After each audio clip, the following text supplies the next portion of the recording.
Awesome. So as you know, we have our website, and that's your main resource. There's also an internal page. So once you're logged in, you can go to the internal page, which is under the members only, and that would allow you to take a quick glance at where are our members located. We actually have members that don't live in Florida, and you have access to our digital encounters. So this recording or this presentation would be part of our internal library of digital encounters, and you can find all the previous speakers that we have here so you can watch it. Besides that, always know that we are carrying the brand of ATD, and there are some exciting things happening with the CPTD certification, and we have our page here with information, and that's ran by our president-elect, or 2021 president, Cizo Aku. So anything you're interested in with certifications, even the APTD and the CPTD study groups, that's the guy to be in touch with, and make sure you send us an email. You can send an email to communications@atdcfl.org or president-elect@atdcfl.org. In terms of events, it's only getting better, guys. So I'll be running the e-learning super interesting group, which is a new thing we're doing. These sessions are not recorded, the super interesting group, but that's something that allows you to have just informal conversations about different topics. I run the e-learning one, and there are others about job, searching for jobs or job hunting that I know Rosa Espinal has been running as well. We have some great workshops coming up with Adrian LaSala, and also we have a great workshop coming up with Keith Keating, which is actually happening very soon in different areas. So keep tabs here with our website and the upcoming events. Of course, you'll get emails, but as always, you know, we have our resource here for you, and we're glad to serve you. All right, so that is my spiel. That is the job here. I'd like to welcome everyone. I see you all coming in, a lot of great attendance coming up, and we have an amazing presenter today. She is visiting us. Time difference right now, it's probably like around evening dinner, supper time over there in the UK, and she is an amazing online facilitator. You see her in most of the main networks, and also very active on LinkedIn, and she does this for a living. There she is. And and her name is Jo Cook, and Jo is here today and is going to give us a nice intro to virtual learning activities. So it is my pleasure and honor to introduce you to Jo Cook. Hi, Jo. Hi, and thank you very much. And thank you for everything in the chat. I've been loving having a chat with you all. And I've been really looking forward to today. Now, you can probably tell immediately by my accent, I am not in Florida. I've been to Florida. I love it. But I'm actually in the UK. I'm not too far from London. And ironically, today is the one day I think that we have sunshine. So today we are looking at virtual learning activities, and we're going to focus on that. So Lightbulb Moment is my company. That's where I go and do all my work around webinars and virtual classrooms. I've been running that since 2013. So I've been specializing in this for a number of years now. I've got a background in further and higher education. I've worked for really big brands like CNN, Turner Broadcasting, Warner Brothers, and big medical insurance group internationally, although in the US you probably won't have heard of Bupa, but also kind of for small businesses, and I run my own business now. Hopefully lots of things that I can share with you. I'm not the only person here today, though. We also have Mike. He is my producer. He's going to be here in the chat. He's saying hello to you right now. So you can always go and ask him any technical problems and content stuff as well. And he does have the same last name as me. You might have noticed that. That's because he's my brother and we run Lightbulb Moment together. So fantastic. Thank you for being here. Now, the first thing we always have to do, of course, is make sure we're comfortable with the tool Tools. You've probably attended loads of these already, but we're going to make sure that you have the participants panel open. So please wiggle your mouse on top of the slides. What you should see at the bottom of your screen if you're using a computer is a picture of a head. So if you click that, the participants panel will open.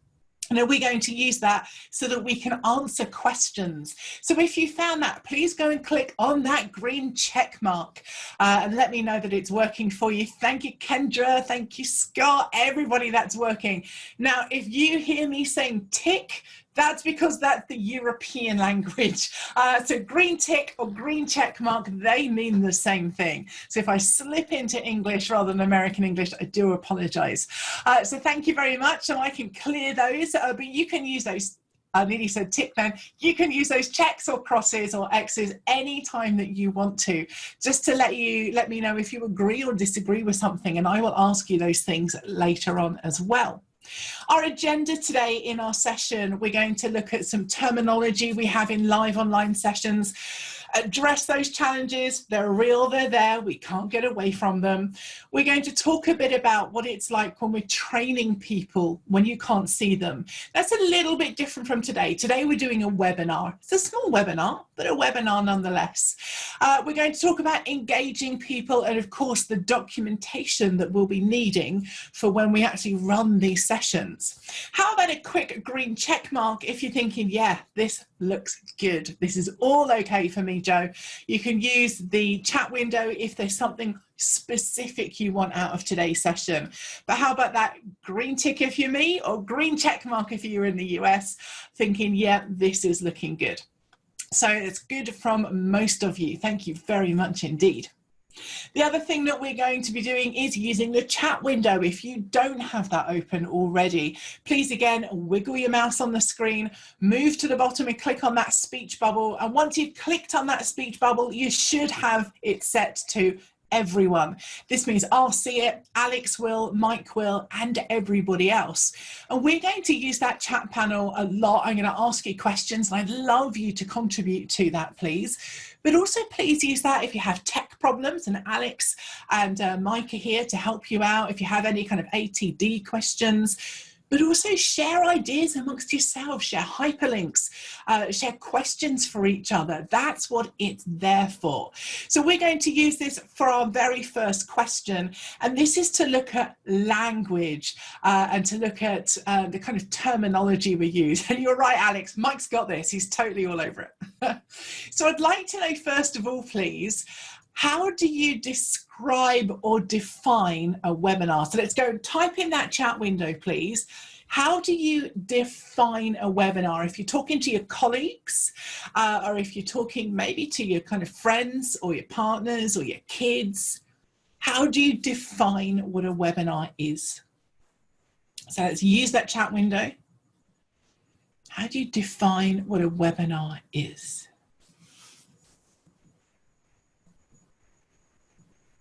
So what is a webinar? Now, if you are watching on the recording, welcome, lovely to have you here, and thank you so much, even if you're not with us live. And if you are on the recording, you can't see what's coming up in the chat. Don't worry, I'm going to read stuff out. I'm going to summarize as we go through if there's lots of stuff so you aren't missing out on what was shared. Lisa says a webinar is an online learning event where you can view and interact with each other. I love that, Lisa. Thank you. Mary Jane says a quick and easy way to learn new information. It definitely should be. I'm with you there. Thank you. Kirsten says it's a virtual meeting, and it really is. We're meeting each other. It's maybe not a meeting in the sense that we're all on webcam or we're all having a two-way dialogue, but yeah, we are kind of coming together. That's great. Now, I did hear how your name was pronounced, and I'm going to see if I get it right. Was it Shamara? Did I get that anywhere near right? Close, Ziamara. Ziamara, okay. Yeah. So it is with a Z. Okay, thank you, Ziamara, for correcting me. It's a virtual seminar where you can learn new information. That's absolutely what it is about. Thank you, Ziamara. And Ziamara, just remember to click that mute button one more time, and that will make sure that there's a nice, clear, clean background so we don't hear any audio. Thank you. Karen says Karen says educational online tool to reach people that's convenient, and that convenience and that reach is really important. I haven't had to hop on a plane. I haven't had to travel for hours, which under normal circumstances would be challenging, time consuming and expensive. And under current COVID-19 circumstances, it's pretty much impossible. And Tabitha says a webinar is usually more open, one-way presenting of information with the opportunity to ask questions through Q&A. And I think you hit the nail on the head there, really, Tabitha. Definitely it should be about having communication and interaction, but you know, I'm a speaker, I'm here kind of in a different position. It's not the same as a training experience. Monique says it's one-way delivery of information. It certainly can be. It could be that there was no chat, or I don't pay attention to chat, or I don't ask you questions. That's not my style, but it's a style of delivery. And Tabitha says, webinar in my world is one way versus meeting. Did I read that right? Webinar in my world, one way versus meeting. Yeah. So that is absolutely the style a lot of people use. I don't think it's the right way forward. Otherwise, you could just go and watch a video or read a PDF, quite frankly. And Scott says, virtual learning event, usually live or instructor-led as opposed to self-paced. Definitely not self-paced, although you could argue if you're watching the recording, there's a little bit of that. It's not quite the same. But I do get what you're saying there, Scott. So webinar for me is partly about the platform that we choose. Is it Zoom? Is it GoTo? Is it Webinar Ninja? A lot of platforms have a lot of kind of different things they can do.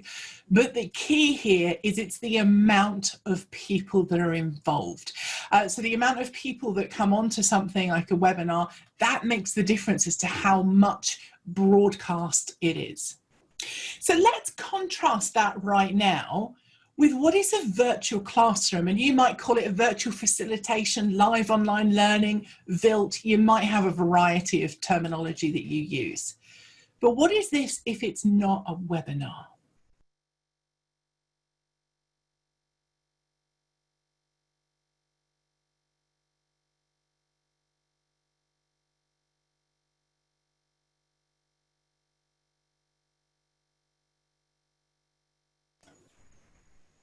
So what is a virtual classroom or VILT, or there's other language you might use, if it's not a webinar?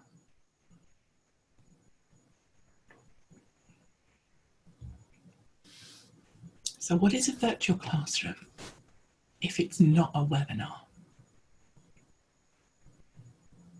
So Lisa says, I treat webinar and virtual classroom in the same way.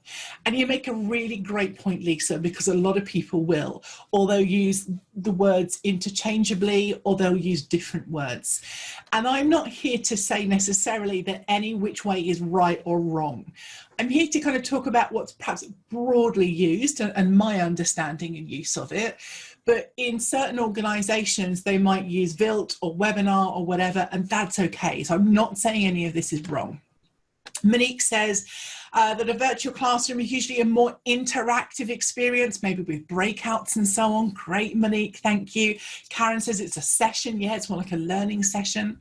Kirsten says it's more focused on the learning process rather than on the content. Really great way of saying that, Kirsten, thank you.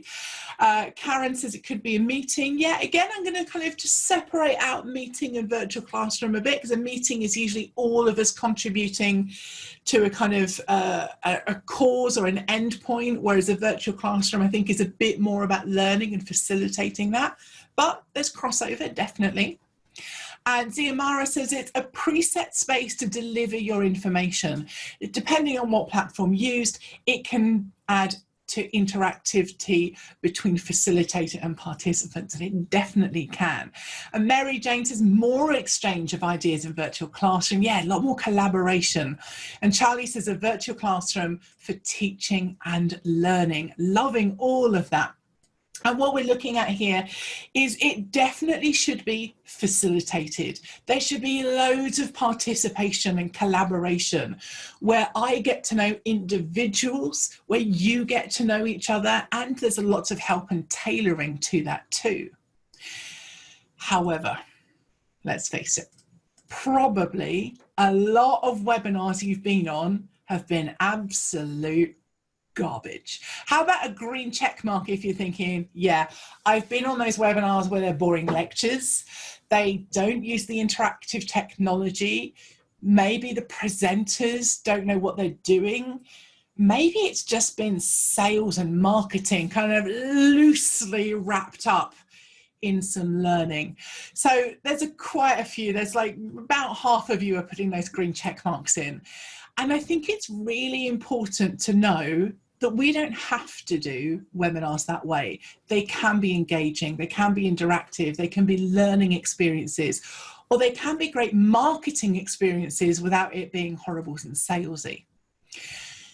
So let's look at the challenges we have with any kind of live online session, whether it's a webinar, which is more public, more broadcast, or whether it's a virtual classroom with fewer people and more facilitated learning.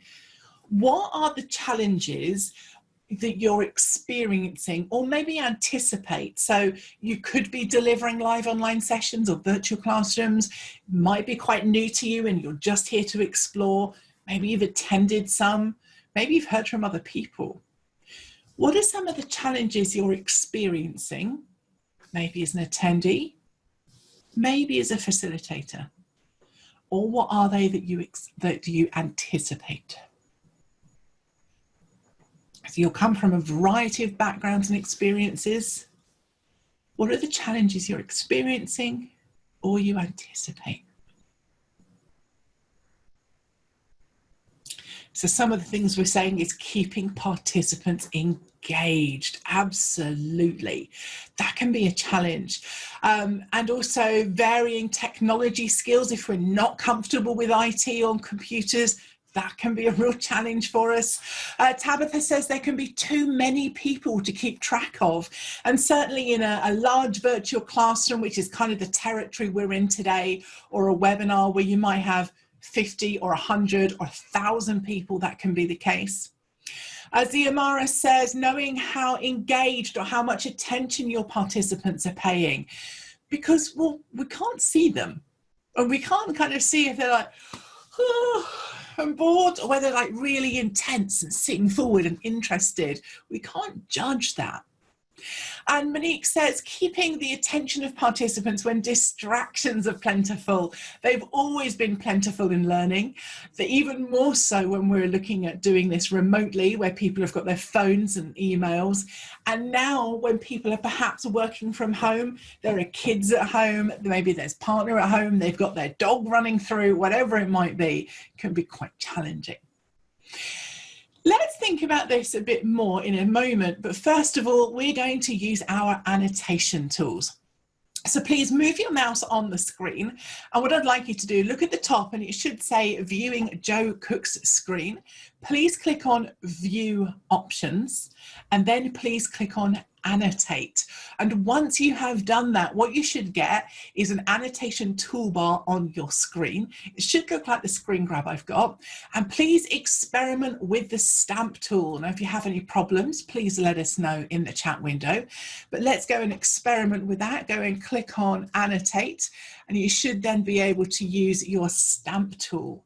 So go and find your stamp tool. There's, oh, there we go. We've got check marks, we've got hearts, we've got stars.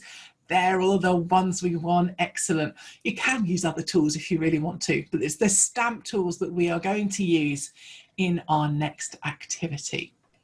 Looking pretty good here.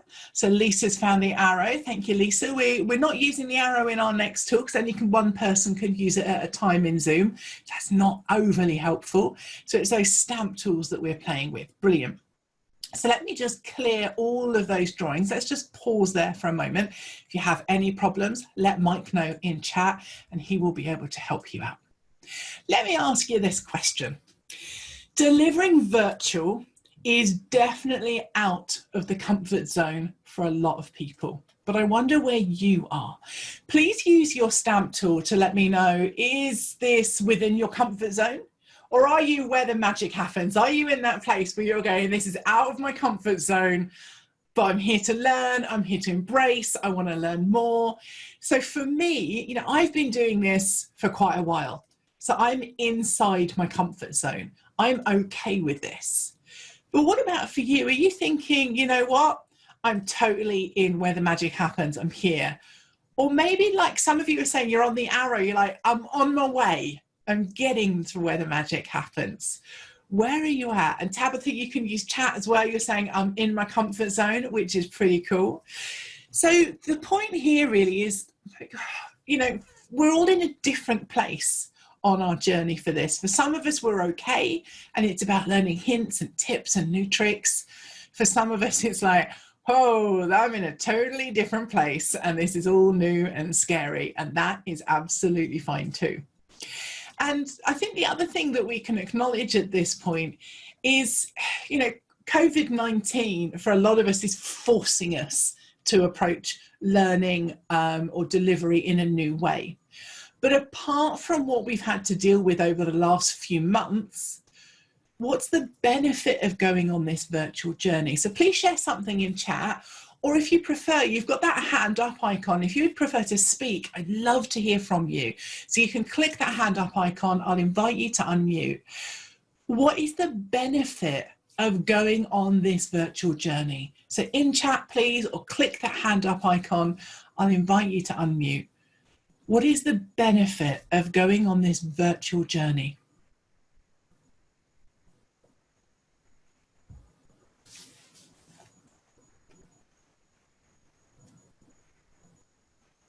So in chat, or click the hand up icon, I'll invite you to unmute. What's the benefit? Could be to the organization, to the learners, to you. What's the benefit? So Kirsten says it can save the company money on travel costs. Yeah, and actually money as well. It can be saved in terms of productivity. You're not losing an hour or two or a day for people traveling. So that's a kind of a hidden cost. Innovation, says Tabitha. Tabitha, if you can unmute, please tell us a bit more about innovation. If you can't or don't want to, hit that red cross and that's absolutely fine. So I think that I've seen a lot of different things. I saw there's a company that, you know, like organizations can't have those conferences that they're having. So they're recreating that with the avatars and allowing people to have a virtual conference room where people can connect. I did a remote education for higher ed, and it was very similar to a conference where things were going on at the same time, and they did a virtual happy hour. So I think that you can connect with people overseas. There's an L&D meetup group where they used to meet in person, and then it's like, well, you couldn't meet in person anymore, so now let's bring it online, and actually now it's going global versus just local. Yeah. All absolutely great examples. Thank you so much for sharing that, Tabitha. And in the chat, Scott says increased accessibility for some employees. Yeah, this is great for so many people, but we do have to be aware of people where it could be technology is an issue, personal and home life is an issue, or maybe it could be things to do with accessibility of visual or hearing impairment, something like that. So we do have to be aware of that. Thank you for pointing out, Scott. Lisa says, it is the now or new normal for continuing to transfer learning. It is when we couldn't get together face to face, we can do it this way. Ziamara says, being pushed out of your comfort zone to learn new facilitation techniques and new ways to present information. I love that. Karen says, learning new skills and reaching more people than doing live events. Still prefer live events. There's nothing better than the live energy and interaction. And Karen, I know what you mean. It's amazing, that feeling. I do get some of that feeling in a really good event live online. You can absolutely get that energy. I live off of it. I love it. Somebody asked me in a session this morning, where do I get my energy from? And I joked that it was coffee. It's not that much of a joke. But also what it is, it's the interaction with people. I couldn't do what I do just at a video all day. I'd have to have that interaction with people. So I get what you're saying, but you can get some of that live online too. And Mary Jane says, currently it's the best way to communicate and stay connected in my work world. And I think that's probably not going to change that much as the year sees out. And Lee says, able to attend or participate in events that I wouldn't have otherwise due to physical distance. And today's a great example. You know, I couldn't have popped over to Florida today for this in the same way that we can with a webinar. So thank you so much. Now, fairly obviously, because at Lightbulb Moment, we've been doing this since 2013, live online learning, I think, can be absolutely great. I wouldn't have based my whole company off of it if we didn't. And that's what we're here to explore, is a little bit more about how we can address some of these challenges and make things better than maybe they currently are. Delivery, remote audience, we can't see them. It can feel really odd at first because we're used to seeing a group of faces, whether it's 10 people or 1,000 people or anywhere in between. We aren't used to talking at a webcam. We aren't used to talking at a screen. Even if we're used to Skype or video meetings, this is still a little bit different. And yet we have to bring all of our professionalism, all of our energy and our passion from what we deliver face-to-face into the live online environment. What Mike's done is shared a link to a training journal article that I wrote, which has got a bit more information on it. You can click that link and come back to read that a little bit later on. When delivering live online, what I tend to do to overcome some of that, if we don't have video on for everybody, is I look at a list of people's names. Now this screen grabs from Adobe Connect, just as a contrast from what we're looking at in Zoom. And that's what I've got right now. I'm looking at my webcam when I'm delivering, but next to it, I've got a list of your names, and some of you have got photos, which is lovely.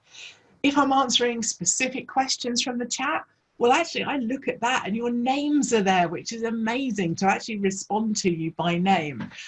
So it's nice and easy, but it makes me realize that you're real people. And I feel I've got the energy responding to that as well. So what we need to start doing when we're live online is start seeing people in our sessions in different ways. Things like the feedback emoticons, and again, this is Adobe Connect for a little bit of contrast. All right, they're not the same as body language. It's never going to be the same as seeing somebody in front of you and interpreting what their body is telling you. But it's one tiny tool in our toolbox that we can start using. And I do find with virtual classrooms, some groups will use things like the laughter icon or the applause icon or the thumbs up as we go throughout the session, especially if I do something wrong and silly and people just want to laugh with me. Hopefully it's with me and not at me. So, you know, you can start using these tools to still start seeing people. Basically, it's about feedback. It's getting that information from people. And by asking questions and getting people involved, even with something simple like chat, it really allows you to start seeing real people. Let's think about this. When we're thinking about our live online sessions, I talk about interactions quite a lot.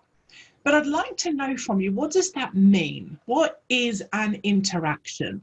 There's kind of two ways you can answer this. One is a bit more about the platform and the tech, and one is a bit more about the involvement and the activity. So what is an interaction? Please share an answer in chat.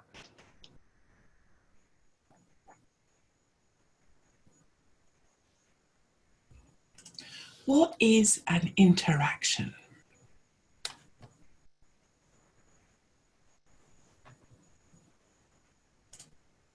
There's a couple of ways you can answer it. Could be from a techie platform point of view or a relationship activity point of view.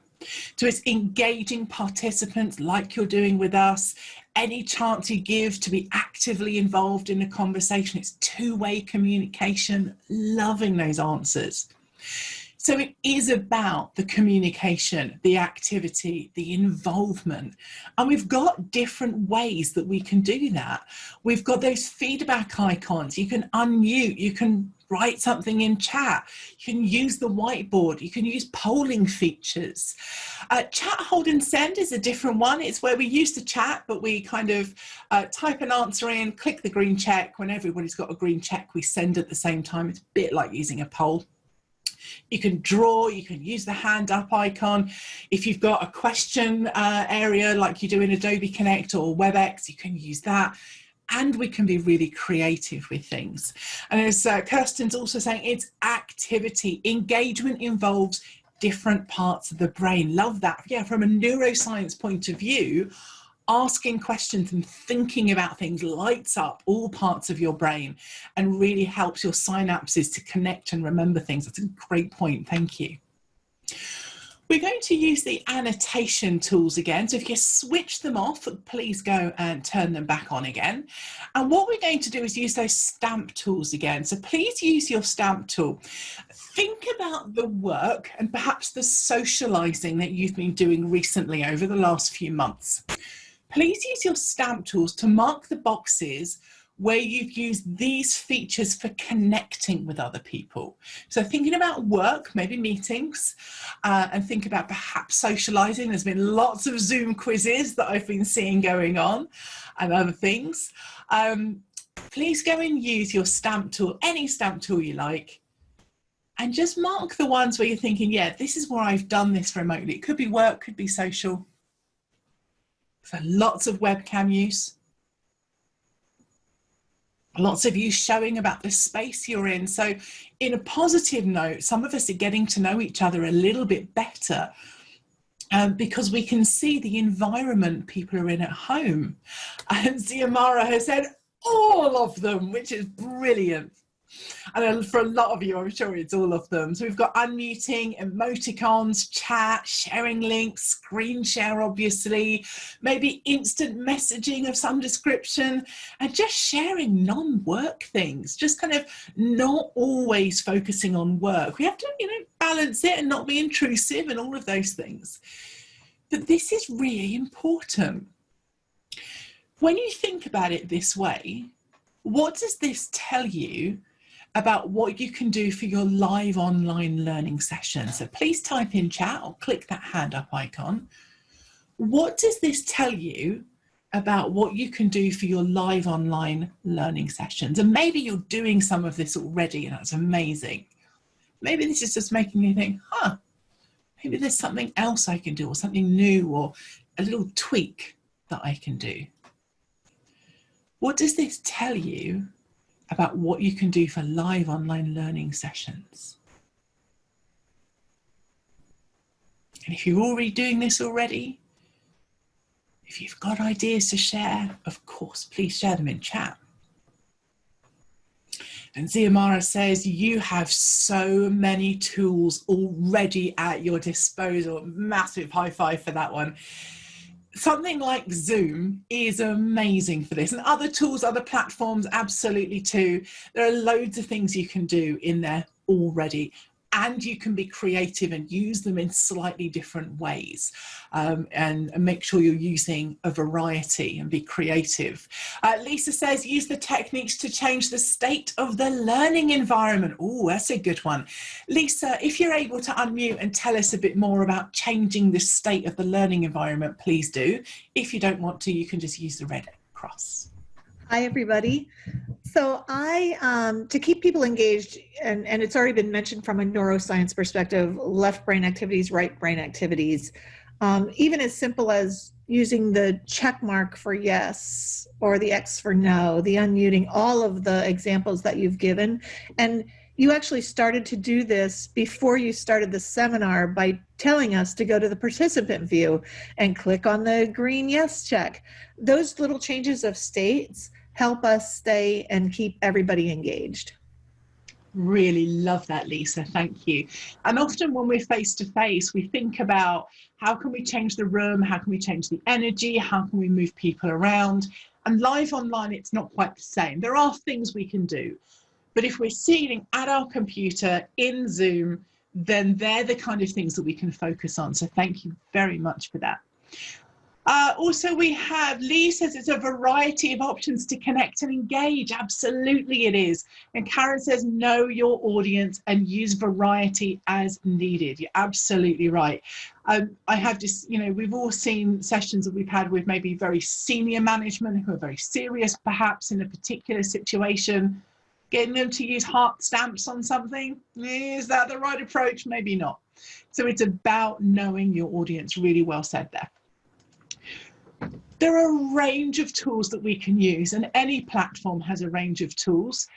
Even I was doing something the other day in GoToMeeting, and we only had chat, but we just had to use it in different ways. Some were one-word answers, some were paragraphs, some were kind of like, if your birthday is in June, then write the answer. If you've got a big group, you can still use variety in that way, so it doesn't get monotonous. Thinking from your perspective today as an attendee, why are these interactions so important? Please type in the chat window. Why are these interactions so important to you as an attendee? And if you're on the recording, if you're listening in on that, you might be thinking, well, I haven't had that same live experience, and you haven't. But hopefully the questions posed has still made you think, especially where, you know, I paused to let people think and type. So you've got that moment to go, what do I think? But also, when you're on the recording, as I'm reading out what's in the chat window, especially because you can't see it on the recording in Zoom, then hopefully what you're doing is you're getting those ideas, almost that social kind of proof from other people. So why are regular interactions important to you as attendees? Karen says engagement and getting to know your participants. Yes. Now we've got a larger group today. We're in a short amount of time, but I'm getting to know just a little bit about some of you, which is really nice. Lisa says not only to keep one engaged, you make us feel we are part of the learning and adding value, and you absolutely all are. That's a really lovely way of putting that, Lisa. Thank you. Lee says to keep people from distractions. Yeah. If I say, hey, everybody, click that green check mark, and especially in a virtual classroom, if I'm saying, oh, hey, Nessa, you haven't clicked the green check mark. Are you okay? Hopefully Nessa's gone, what? And keeping them engaged, not in a horrible way, but just like keeping you a little bit on the ball. Ziamara says it keeps me involved and makes me feel like my opinions are valued. Yes, and if we genuinely value them and want them involved in the conversation, we have to make sure we do this. Kirsten said, in a strange way, requests for attendees to interact show the leader cares about the attendees' opinions and learning. I like that. I don't even think it's a strange way, Kirsten, but you're right, I do care. Because if I didn't care, I wouldn't be here live. I would have recorded one video, sent it to Alex and gone, just use that. You know, I'm not turning up, I'm not doing that. And Nessa says, I am here. You see, it works, Nessa. I just picked out the first name I glanced upon. And Mike's smiling and saying, Joe can be scary. Yeah, I didn't mean to be scary. I was just using that as an example. Okay. So we know the importance of interactions for you as attendees. They're actually really important to me as well, because without it, quite frankly, it's boring. And I would just be reading out script, and nobody wants that. I can't get to know you. I can't tailor the conversation and the learning to what you're thinking about. So what I have to make sure that I do is that I plan my interactions really well. When I'm designing a webinar like today, or a virtual classroom, or any session, that's really important.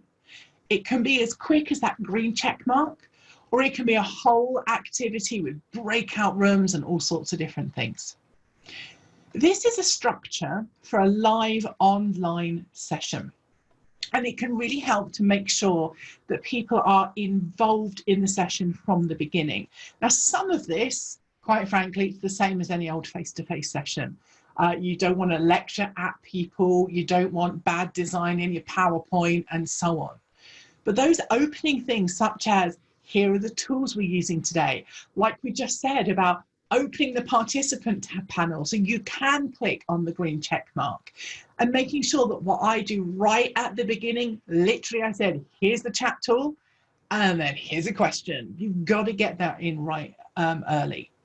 If we were running a virtual classroom, and we normally do that with up to 10 people in our training, then I would have had my second question as put your hand up, let's get you on audio.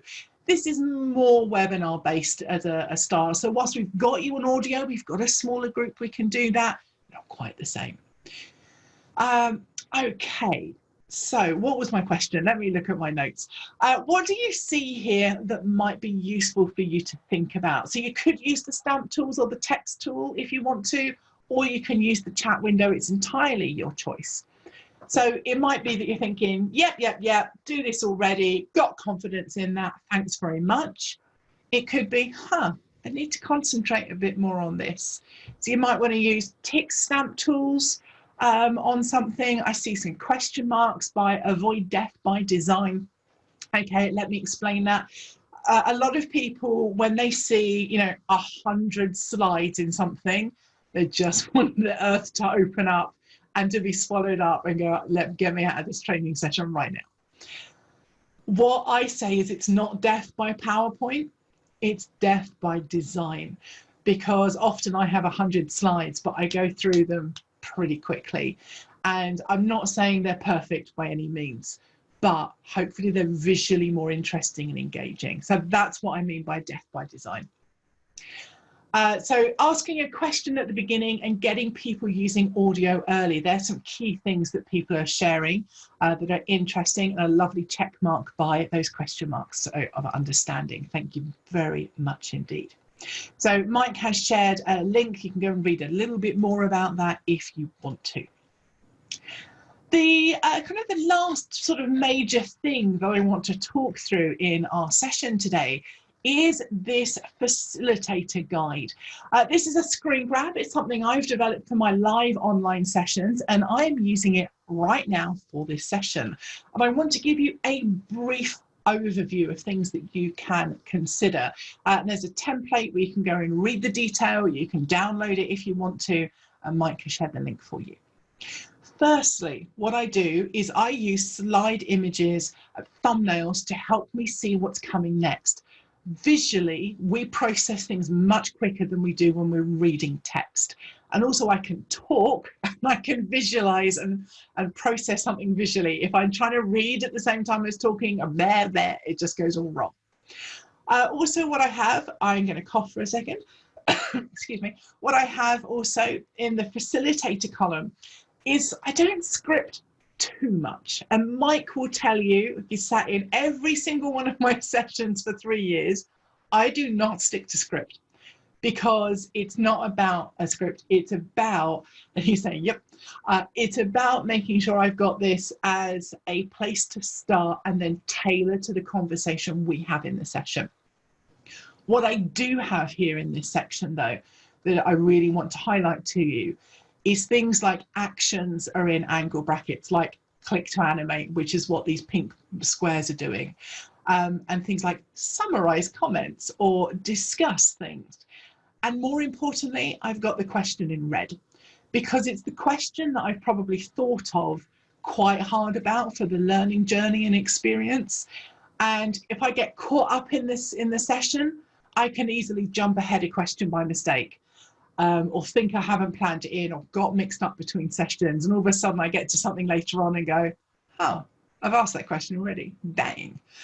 So it's kind of important that we plan that out. Another area that we've got here is the producer column. This is where Mike lives. So you can see where he's putting some things in what she's doing. See, the prime example, I was trying to read what Mike just typed in there and got lost. Mike said earlier on, Jo said she forgot what her question was. She'd gone off script, but quickly could find it in red and read it out. Thank you, Mike, for sharing that. So what Mike's got here is where he's pasting things in chat. Some of those are pre-decided. You might be thinking, well, that's all very well and good if you've got your brother working with you and you have a producer, and not everybody else does. And I appreciate that. And for the first 5 years of running Lightbulb Moment, all of my sessions I did on my own. But I still have this column because it's really important to separate out the topic and the delivery and the technology part. And that really helped me a lot, especially early on. I have a technical column. So this is my Adobe Connect example where we have layouts. If you don't know what that is, don't worry. If you're a WebEx user, you might have tabs. If you're a Zoom user, it's about which slide deck or what screen am I sharing. Also, I've got little pictures of things like chat or the hand up icon. They're the icons from the platform. Again, it's about visual processing.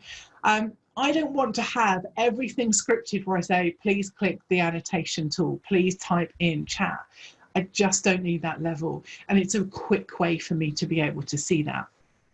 Also, what I've got on here are the timings. And you might be thinking, you're planned down to the 30 seconds. That's ridiculous. And for some people it is. That's absolutely fine. This is what works for me. The reason I have this is it's the difference between, this is a quick joining slide, let's move on, versus 4 minutes, 10 minutes, whatever it is for a more in-depth discussion. It keeps me sort of on track. And Mike is helping me with the timing. And it just means, if I'm 5 minutes behind, is that a big deal? If I'm 20 minutes behind, what section am I going to drop? Is that fair to people to drop a whole section? And it's this part here that helps me with the design to make sure I've got a variety of tools and I've got things kind of there in terms of timing, and I'm trying to plan that. So, as Mike says in the chat, this might not be entirely perfect for you, and that's fine. You can go and read more of the detail about why I've designed it this way and download the template, adjust it and do what you want with it, or ignore it. What is it here that you might be thinking, this looks interesting, or that little bit, I can take that, that's what might be useful for me. So I did notice, Nessa, you said very nice and structured. Well, thank you, Nessa. I've also got in this blog a link to a whole big long blog about how I developed my facilitation guides over the years. But what are you thinking is useful for you and for your live online sessions? And if it's none of it, that's absolutely fine too. You might have your entire own way of doing things.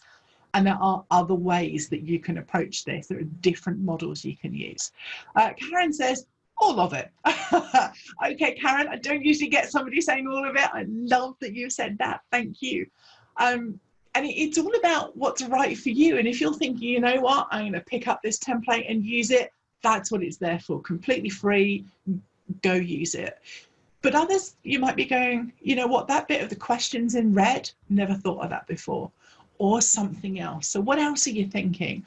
Or you might be going, I hate that. What have you done, Joe? Why have you done that?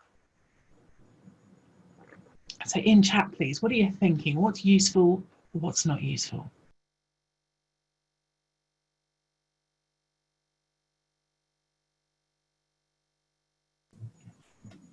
So what's useful for you? Ziamara says, I like the separation of the technical pieces from everything else. Thank you. I found that really useful, especially when I was new to this, when I first started out. Every single thing I had to click, I documented. And I just found it really useful to separate out, here's the splurge about what I'm talking of, whatever my topic is and my questions. And here's what I have to click and do to help me. Lisa says, we use something similar, which is absolutely brilliant. And you say, nice validation. Well, that's pretty cool. I always think if you come to any kind of learning event and you just get that validation or maybe confidence, that's been a good day. Okay, so thank you very much for all of that. And there's kind of one last piece that I want to kind of bring together. I've said that throughout this session, we need to interact. We need to engage with our audience through the chat window, polling, asking and answering questions, allowing time for those conversations. This is just basically another way for me to see people. If you're excitingly added information to the chat, you know, just like Karen did just now, she wrote in capitals, all of it. That to me, that's excitement, that's energy, and that's really important. I can read that, I can make inferences about what you are thinking. If you use the annotation tools, people will practice and draw smiley faces. Maybe you get them to write something in their first language and you get people writing bonjour or lots of other things that I can't pronounce. These are subtle and rich ways to get to know individuals and groups. And I really want to promote that to you, to get that interaction and engagement even more than perhaps you're doing already. We've been through some technical elements and across a whole load of different topics here today. I want to summarize a few points, and then we have time for questions. So do use that chat window to let us know any questions that you're thinking of. What we discussed today is that a webinar is about having lots of people. We also discussed that a virtual classroom is about facilitation. At Lightbulb Moment, we have up to 10 people. So today, where we've got kind of 15, 16 of us, whatever, we call that a large virtual classroom. That's how we focus on it. The experience of both the facilitator and the attendee is different depending on how many people are around. And there are challenges to going live online, especially when it's new to us. I'd never lie about that, but it's how we overcome and deal with those challenges. Some of us are inside of our comfort zone with this, which is awesome. Some of us are on our journey to where all of that magic happens. When our audience is remote to us, we discussed about using interactions and feedback to start understanding more about them. And we need a range of tools in whatever platform it is that we use to engage people in meaningful ways. Lastly, what we looked at is that planning our delivery and our interactions is important, and that supporting ourselves as facilitators in everything we do online, especially when we're newer to it. We spent some time looking at that template for you to take whatever is appropriate away from that. And lastly, just that round up that idea, that impetus, that without that interaction and feedback, you can't tailor to the learning needs of individuals in your group. So, what questions do we have? We have a few minutes. I've got one more question before we finish, so we're not quite there yet, but I'd like to know what questions you have. So please use that chat for any questions you have. And you have to drop Kendra. Thank you so much for coming. Now, Alex, I'm really aware that you've been totally quiet this whole session. Is there anything that I've missed or questions that you've picked up that maybe we need to tackle? No. I let the masters do their thing.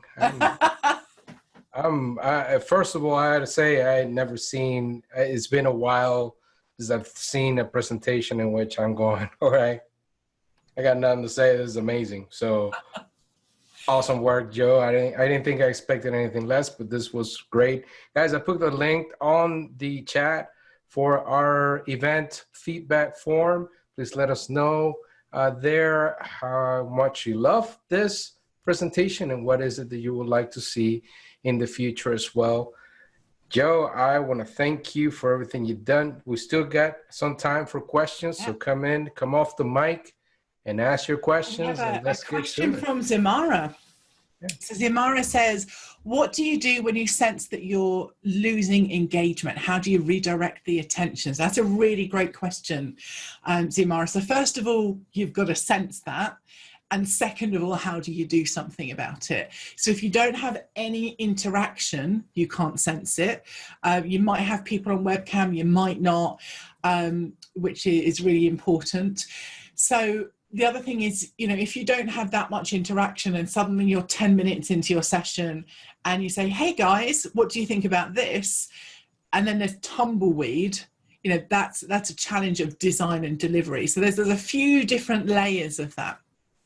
If we've been doing interaction, if we've kind of explaining tools, getting people involved and there's nothing, first of all, I look at, did I ask the question properly? Did I completely mangle my words, use the wrong language, pitch it wrong? The other thing I then think about is, can I simplify the question? And it can just be back to, it could be a tech problem. So it could be, hey guys, green check if you can hear me. And if you get green checks, you're like, okay, we're cool on tech. And then it's just like, was that question rubbish? And then there's a whole load of green checks and you go, let's start again. So it's things like that. You can also start using the skills you have from your ordinary face-to-face facilitation of calling on people. So like I did that horrible example with Nessa just now, I wouldn't ever go, hey, Tabitha, unmute and tell me the answer to this. I'm not going to do that. But it could be, oh, you know, Kirsten and Karen, I haven't heard much from you. Let's get something from you in the chat window if you want to share. So just a few things like that. Really quickly, because I know we're running out of time. Karen says, how do you manage handouts? If it depends on your platform, you can sometimes do a file share inside, or email, or put on some kind of LMS, something like that. Breakouts, love them, design them properly, make sure you know your tool. Add more time. You always need more time for those. And with that, I will hand back over to you, Alex. And thank you very much for your time. I'm really happy you did this, and it has been a really wonderful presentation, guys. Let her know in the chat how much you love this as well. You can do a survey. Our survey only lasts, it's 3 questions in less than a minute. So we do that on purpose. And I wanted to add on that last comment on the breakout sessions, because you and I were having this convo before we got started, which was, you know, those add a lot of cognitive load for a lot of people that never done it, right? So there's a lot of info coming at once, and then there's a brand new thing they have to do. So make sure that you have some supporting documentation, a lot of guidance, and Joe has, you know, an awesome partner in crime on Mike, where, you know, he can step in and help out people and things like that. But trust me, they're not, it's not something to do so easy right away. So, well, this has been amazing. We'll see the feedback on the chat, Joe. Everything's great. If anybody else has questions, come off the mic. Last opportunity. We got 2 minutes, and then we're out. We stay true to our time here. And I know Joe has to hit a couple of pints, and no, I'm just kidding. I wish. Yeah, right. So, oh, are you on Instagram? Is a question that we have here from Mary Jane. There we go. I'm on Instagram. It's not so much work stuff. It's more Twitter and LinkedIn, but I do work. But if you want to go look at my garden and what I paint, then you are more than welcome to follow me on Instagram. We're so trendy. We're on Insta. All right. Yeah. Hey, find me on Snapchat. Yeah. Absolutely. Karen, maybe we need to do a virtual pint one day. There you go. Virtual pint would be awesome. Absolutely. Well, it looks like no more questions are coming in. Once again, thank you all for coming in. I know that you were the smart ones being here and enjoying this, but hey, if you're watching the recording, you're also on point, because you got amazing stuff today, and it has been a pleasure. We'll see you on the next one. Thank you, Joe. Thank you, everyone. Have an awesome day. Thank you, Alex. Bye, everyone. Bye-bye.